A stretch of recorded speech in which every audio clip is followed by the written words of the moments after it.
What is the epidemiology of PAD? i.e., how common is PAD?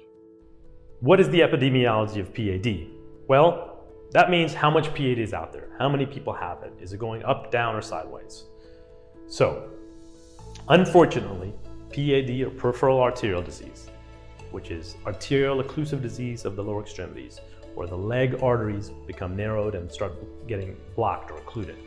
It's very common, particularly in the Western world. It's related to processed food consumption primarily, and that is very high processed food consumption in the Western world.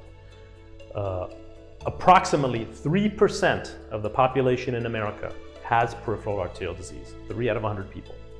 That's a high number. What percentage of those people have PAD to the degree that they meet the criteria for and they need a PAD revascularization procedure, the type that we perform? It's about 1.1%. So if you do some ballpark calculations in a country of about 350 million people, we're talking 3.54 million people with peripheral arterial disease. It's a very high number.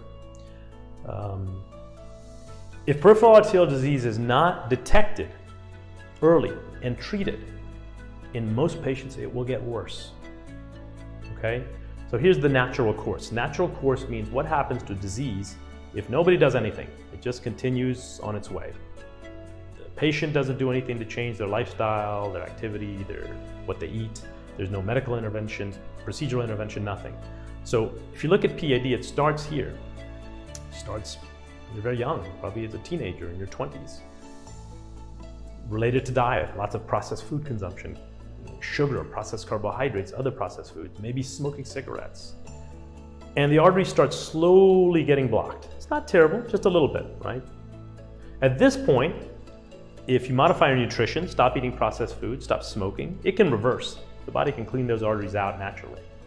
But at some point, maybe in your 40s, 50s, maybe early 60s, your arteries will get clogged to a degree that it's basically impossible to reverse that now with just lifestyle modification, meaning modifying what you eat, quitting smoking.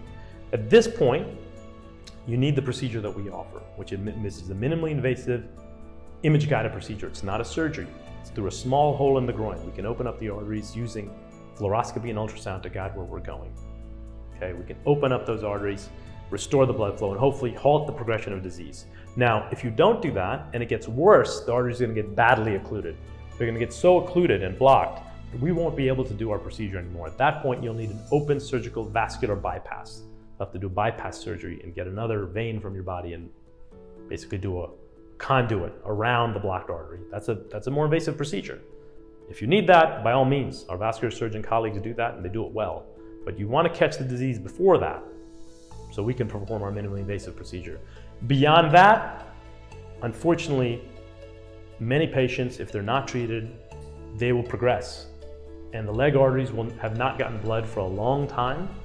The leg tissues will not have gotten blood for a long time because they've been blocked, the arteries. And irreversible tissue damage can occur. Ulcers that don't heal, skin that's dead, toes that are black and purple. This is severe. At that point, it's irreversible. Amputation will result.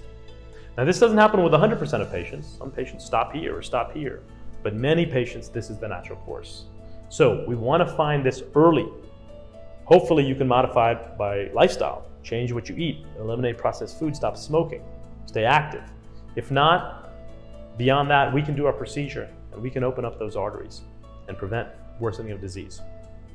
So back to the epidemiology, how many patients have it? 3% of the US population has PAD, 1.1% has PAD to the degree where they need a procedure. Now let's do a comparison, PAD versus CAD. CAD is the close cousin of PAD. PAD is peripheral arterial disease, arteries get blocked in the legs. CAD is coronary artery disease, arteries getting blocked in the heart. It's the same disease, just in a different part of the body. Most people don't know this. The prevalence of PAD is actually slightly higher than CAD, meaning more people out there have PAD than they have CAD. But think about the awareness in the general population about PAD versus CAD. Everybody knows about CAD. Every grandmother in America knows if she has chest pain, she might be having a heart attack, she needs to go to the ER, she needs to see a cardiologist.